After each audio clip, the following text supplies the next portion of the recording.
아멘. 하나님께서 오늘 저에게 주시는 말씀은 열왕기상 8장 22절에서 30절입니다. 원래 오늘 본문이 열왕기상 7장인데 다음 주 특세라서 열왕기상을 못 다루게 되는데 다음 주 본문 중에 하나인 열왕기상 8장 22절에서 30절을 오늘 본문으로 다루겠습니다. 제가 가진 성경은 구약 성경 525면입니다. 열왕기상 8장 22절에서 30절입니다. 다 찾으시면 제가 열왕기상 8장 22절 읽고 여러분이 23절 교독하시고 마지막 30절은 함께 읽으시겠습니다. 제가 22절 읽겠습니다. 솔로몬이 여호와의 제단 앞에서 이스라엘의 온 회중과 마주서서 하늘을 향하여 손을 펴고 이르되 이스라엘의 하나님 여호와여 위로 하늘과 아래로 땅에 주와 같은 신이 없나이다.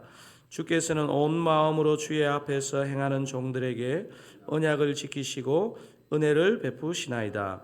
주께서 주의 종 내 아버지 다윗에게 하신 말씀을 지키사 주의 입으로 말씀하신 것을 손으로 이루심이 오늘과 같으니이다. 이스라엘의 하나님 여호와여 주께서 주의 종 내 아버지 다윗에게 말씀하시기를 내 자손이 자기 길을 삼가서 내가 내 앞에서 행한 것 같이 내 앞에서 행하기만 하면 내게서 나서 이스라엘의 왕위에 앉을 사람이 내 앞에서 끊어지지 아니하리라 하셨사오니 이제 다윗을 위하여 그 하신 말씀을 지키시옵소서. 그런즉 이스라엘의 하나님이여 원하건대 주는 주의 종 내 아버지 다윗에게 하신 말씀이 확실하게 하옵소서.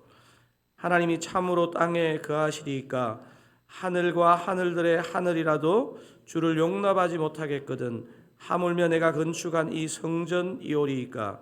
그러나 내 하나님 여호와여 주의 종의 기도와 간구를 돌아보시며 이 종이 오늘 주 앞에서 부르짖은가 비는 기도를 들으시옵소서. 주께서 전에 말씀하시기를 내 이름이 있으리라 하신 곳 이 성전을 향하여 주의 눈이 주야로 보시오며 주의 종이 이곳을 향하여 비는 기도를 들으시옵소서. 함께 읽으시겠습니다. 주의 종과 주의 백성 이스라엘이 이곳을 향하여 기도할 때에 주는 그 간구함을 들으시되 주께서 계신 곳 하늘에서 들으시고 들으시사 사하여 주옵소서. 아멘. 사람들은 어떤 인물을 영웅으로 만들고 싶어하는 심리가 사람 심리에 이렇게 깔려 있는 것 같습니다. 핫한 드라마의 남자 주인공을 보면 잘생긴 얼굴에 몸짱인데다가 매너까지 좋지 않습니까? 하지만 이런 멋진 주인공과 3일만 살아보면 똑같은 사람인 것을 알게 됩니다. 한 사람을 영웅으로 만들고 싶은 마음은요, 우리가 믿음의 사람을 볼 때도 그런 심리가 작동하는 것 같아요. 한 사람을 영웅으로 만들고 싶은 심리 때문에 그 사람이 성경이 서술하는 대로 보지 않고 굉장히 자기가 보고 싶은 대로 보는 경우가 있습니다. 하지만 성경에 나오는 어떤 인물도 사실 하나님의 그 어떤 기준으로 놓고 볼 때는 영웅이 될 수 없습니다. 요즘 열왕기상에서 계속 주인공으로 등장하는 솔로몬도 비슷합니다. 많은 지혜를 가졌고 당대에 많은 부귀를 누렸지만 그가 잘나서 그렇지 않다는 것을 우리 성경을 통해서 확인하게 됩니다. 제가 한번 언급한 것처럼 열왕기상 기자는요, 이 솔로몬에 대한 기록 자체가요, 완전히 이 내용이 상이하다는 걸 느낄 수 있는 게 열왕기상 3장에서 8장까지에서는 솔로몬을 아주 긍정적인 인물로 묘사하지만 열왕기상 9장, 10장, 11장은 그를 부정적인 인물로 실패한 인물로 묘사합니다. 그렇다면 솔로몬은 언제 긍정적이고 성공한 인물이었고 또 언제 부정적이고 실패한 인물이 되었는지를 살펴볼 필요가 있겠죠. 오늘 본문 속에 반복적으로 그 답을 알 수 있는 부분이 들어 있습니다. 열왕기상에서 가장 긴 장 중에 하나가 66절로 이루어진 바로 오늘 본문이 들어있는 열왕기상 8장입니다. 열왕기상 8장에서 11장은 솔로몬이 백성들을 불러 모아서 언약궤를 옮기는 내용을 다루는 장입니다. 열왕기상 8장을 시작하면서 언약궤 옮기는 것으로 시작하는 것은 성전 건축에서 언약궤를 이렇게 두는 것이 가장 중요하다는 것을 보여주는 증거입니다. 오늘 본문의 전문맥인 12절에서 21절에서는 솔로몬 건축의 의미와 과정을 설명하고요. 오늘 본문이 포함되어 있는 22절부터 51절까지는 그 유명한 솔로몬의 7가지 간구가 나옵니다. 솔로몬이 어떻게 기도를 시작하는지 한번 함께 22절, 23절 한번 읽어보면 좋겠습니다. 22절, 23절입니다.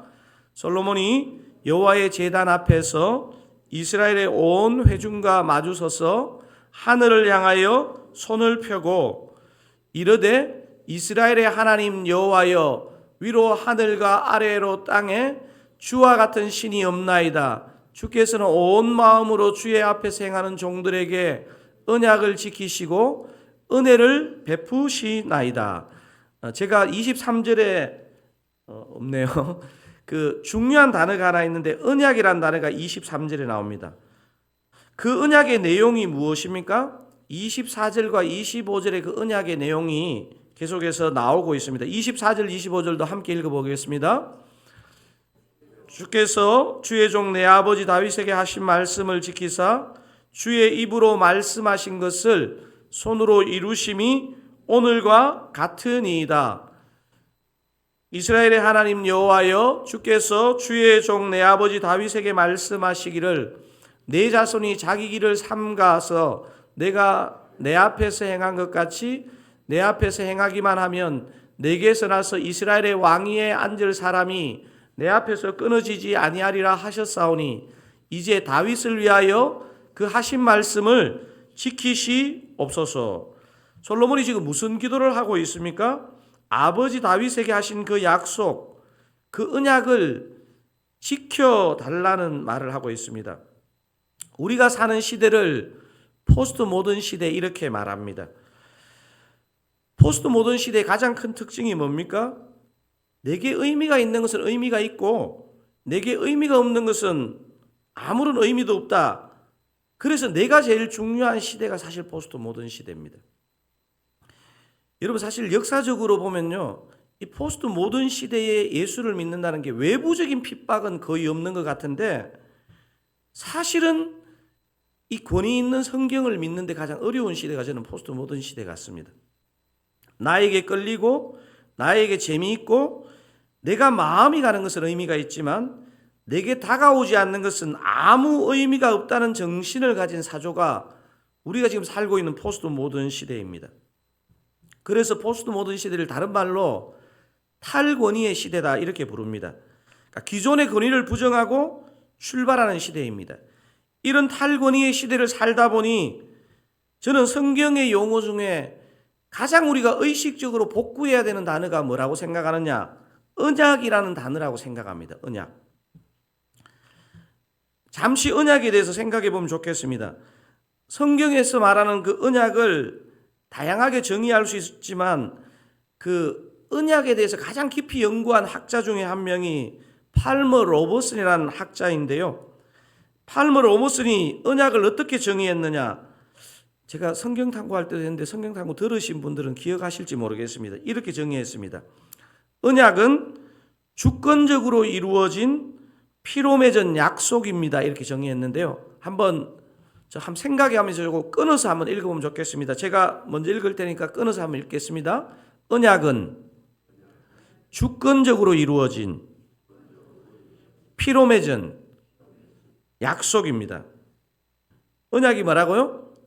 주권적으로 이루어진 피로 맺은 약속. 여러분 이 정의를 꼭 외워두시면 굉장히 유익합니다. 저 정의를 조금 떼어두시고요.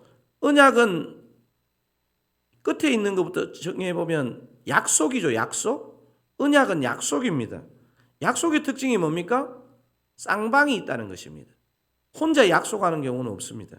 뭐 마음속으로 다짐은 하지만 언약이라는 것은 기본적으로 약속이라는 것은 혼자 하는 게 아니고 상호간에 이루어지는 것입니다. 언약은 하나님과 사람 상호간에 이루어진 약속입니다. 두 번째, 그 약속 앞에 뭐가 있습니까? 피로 맺은. 피로 맺은 약속입니다. 약속은 약속인데 피로 맺은 약속이다. 이게 왜 중요하냐면요. 세상의 약속들은요. 시간이 지나면 쓱 변하고 마음이나 상황이 바뀌면 쓱 변하고 막 이렇습니다. 근데 이것은요. 피로 맺은, 즉 생명을 걸고 주님이 하신 약속이라는 것입니다. 언약을 맺다는 단어가 히브리어로 뭐냐면 카리트 브리트입니다. 카리트 브리트. 그러니까 약속을 자르다 이런 뜻인데, 이게 뭐냐면 재물을 갈라서 죽이는 행위가 있고 그 재물 사이로 지나가는 의식이 그 아브라함 언약에도 있었지 않습니까? 즉 하나님은 우리와 약속을 지키는데 뭐 너희들이 지킬만 하면 지키고 아니면 그래 이해할게, 이게 아니고요. 생명을 걸고 한 약속이라는 것입니다. 이걸 실제로 하나님이 이 땅에서 보여주지 않았습니까? 당신의 아들을 인간의 역사 가운데 보내시고, 실제로 보내시고 우리를 구속하기 위해서 당신의 아들을 십자가에 달아 죽이셨습니다. 약속도 중요하고 피로 맺었다는 것도 중요한데요. 언약의 정의에서 가장 독특한 게 뭐냐면 주권적으로 이루어진 이 뜻입니다. 주권적으로. 이 뜻이 사실 굉장히 위험한 지점입니다. 여러분, 우리가 인간사에서 이 약속, 이 계약을 맺을 때 제일 위험한 게 뭐냐면요. 어떤 한쪽으로 이렇게 기우는 게 굉장히 위험한 거거든요. 이게 제가 보니까 왜 굳이 신학자들이 약속이란 단어를 사용하지 않고 언약이란 단어를 사용할까 생각해 보니까요. 이 주권적으로 이루어진 이 부분이 들어있어서 그래요. 주권적으로.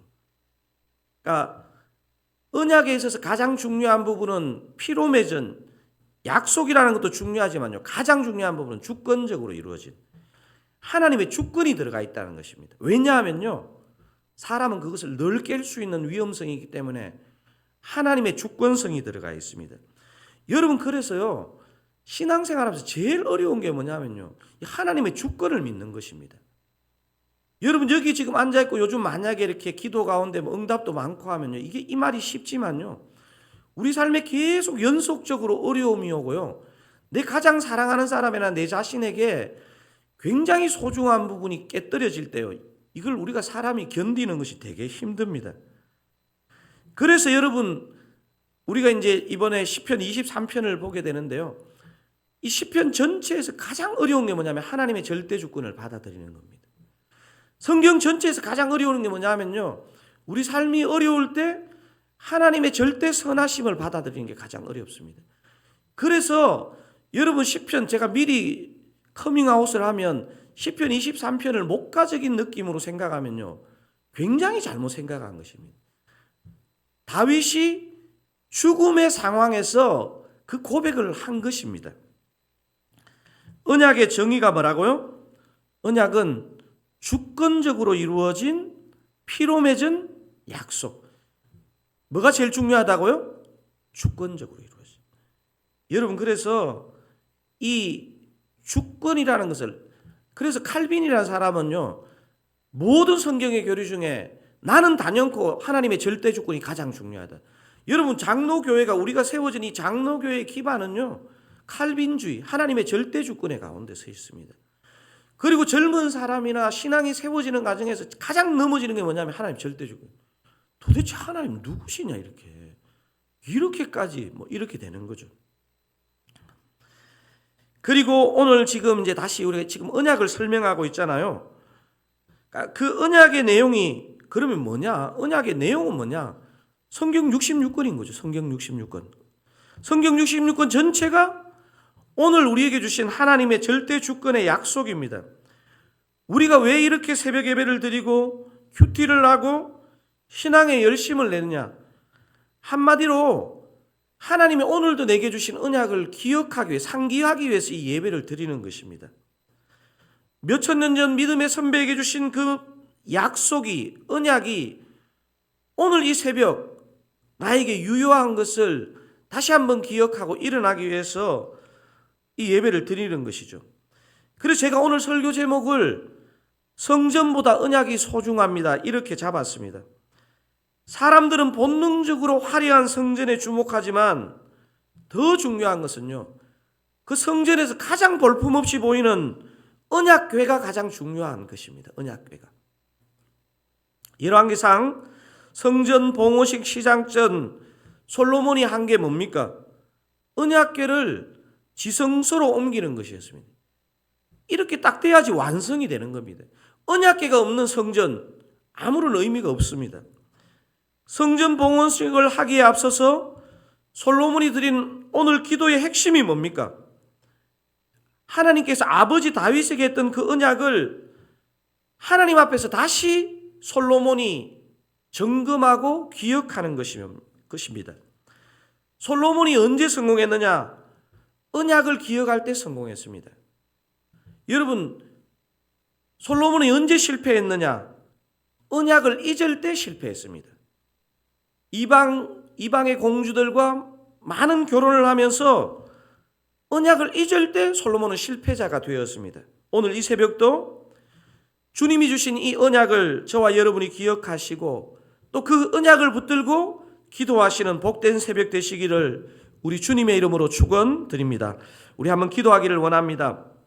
여러분 꼭 마음에 담으십시오. 이 언약이라는 단어. 주권적으로 이루어진 피로 맺은 약속. 주권적으로 이루어진 피로 맺은 약속. 그러니까 나는 이해가 되지 않지만 나는 좀 내 지금 삶의 속에서 하나님의 진짜 신실하심에 대해서 다 이해가 되지 않지만 여호와는 나의 목자시니 하는 고백을 하는 것이 이 언약입니다. 주권적으로 이루어진 피로 맺은 약속인 언약이 성전보다 심지어는 우리의 생명보다 더 귀한 것임을 기억하고 기도하는 이 새벽 되게 하옵소서. 우리 기도하기를 원합니다. 자, 우리 오늘 이 말씀을 붙잡고 지금 기도의 제목을 붙잡고 한번 간절하게 기도하기를 원합니다. 기도하시겠습니다. 주권적으로 이루어진 피로 맺은 약속인 언약, 이 언약이 성전보다도 심지어는 우리의 생명보다 더 귀한 것임을 기억하고 깨어 기도하는 새벽 되기를 원합니다. 주님, 그렇습니다. 하나님 아버지, 많은 중요한 것들이 있지만 주님의 언약보다, 주님의 말씀보다 중요하겠습니까? 우리의 생명보다, 우리가 소중하게 여기는 그것과 비교할 수 없이 주님의 말씀을 존중하고 소중하게 여기는 우리들 되게 하여 주시옵소서. 혹시 삶의 도전 가운데, 삶의 혼란 가운데 이 언약을 잃어버린 주님의 백성이 있다면 다시 한번 이 주님의 주권적으로 이루어진 피로 맺은 약속인 이 언약으로 돌아와서 이 언약을 붙잡고 다시 한번 믿음으로 일어나는 새벽 되게 하시고, 아버지 내일 주일 예배도 다음 한 주간의 특세도 아버지 주님 주신 약속을 기억하는 이 약속을 다시 붙드는 그런 기도회가 되게 하시고 예배가 되게 하여 주시옵소서. 주의 성령께서 우리의 심령을 오늘 열어주시고 주의 은혜의 약속을 다시 한번 베풀어 주시기를 원합니다. 주님 역사하여 주시옵소서. 우리 개인 기도 제목 가지고 기도하기 전에 세 가지 기도 제목도 한번 주님 앞에 아뢰면서 합심하여 기도하고 간절히 개인 기도하시고 오늘 하루 승리하시기 바랍니다. 몸과 마음이 아픈 환우들에게 주님의 긍휼과 치유를 허락하옵소서. 암 투병 중인 세 분의 환우가 우리 있습니다. 박성현 집사님 갑상선암, 김강희 집사님 유방암, 진수란 자매님 림프암으로 투병 중인데요. 그래도 은혜 가운데 많이 회복되고 있는데 온전하게 치료되고 정말 주님을 뜨겁게 섬기는데 이 건강이 걸림이 되지 않도록 박성현, 김광희, 진수란 자매님 위해서 기도했으면 좋겠고요.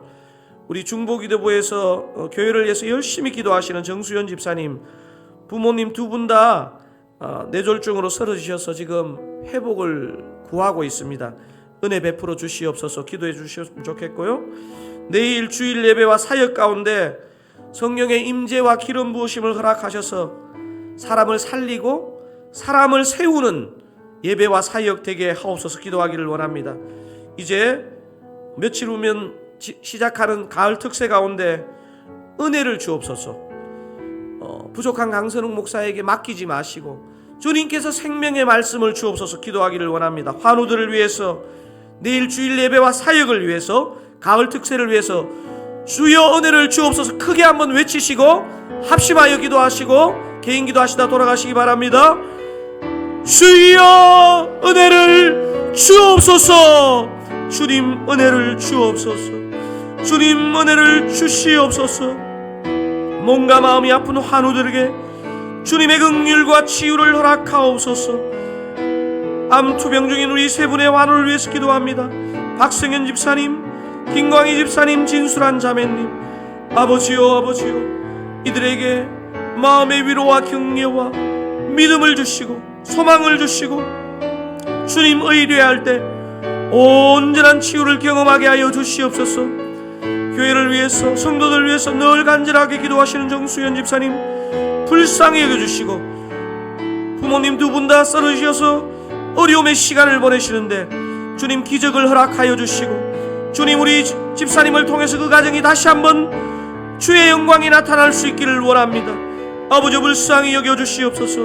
아버지 육이 아픈 우리 환우들 뿐 아니라 마음이 아픈 우리 젊은 환우들이 많습니다. 주님 그 마음에 아버지 주께서 은혜를 베푸셔서 그 심령을 치유하시고 주님 하늘 새 힘을 입혀주시기를 원합니다. 아버지 내일 주일 예배와 주일 사역을 주님 손에 올려드립니다. 주님이 영광을 받으시기를 원합니다. 성령의 임재와 기름 부으심을 허락하옵소서. 사람을 살리고 세우는 예배가 되고 주일 사역과 만남이 되게 하여 주시옵소서. 아버지 올해부터 진행되는 가을 특세를 받으시옵소서. 여호와는 나의 목자시니, 여호와는 나의 목자시니, 여호와는 나의 목자시니, 아버지 나의 목자가 되어주시고 우리 성도님들의 목자가 되어주시고, 주님 우리 삶에 아버지 다 이해되지 않는 부분까지 믿음으로 이해하는 복된 시간이 되게 하여 주시옵소서. 아버지 은혜 가운데 준비시켜 주시고 우리가 정말 주님을 만날 수 있기를 원합니다. 나의 목자이신 주님을 만날 수 있기를 원합니다. 아버지 오늘 이 새벽 가운데 우리에게 찾아오셔서 아버지 우리의 심령이 주님과 화목하고 연합하기를 원합니다. 하나님 아버지 우리의 삶 가운데 주인이신 우리 주님을 우리의 심령으로 모시고 아버지 오늘 하루의 삶의 가운데 주님이 주인이 되어주시기를 원합니다. 주의 은혜의 문을 열어주시옵소서. 간구와 중보의 문을 열어주시옵소서. 우리의 심령에 말씀하시고 아버지 오늘 하루도 살아갈 수 있는 새 힘을 공급하여 주시옵소서. 아버지 은혜 베풀어 주시옵소서.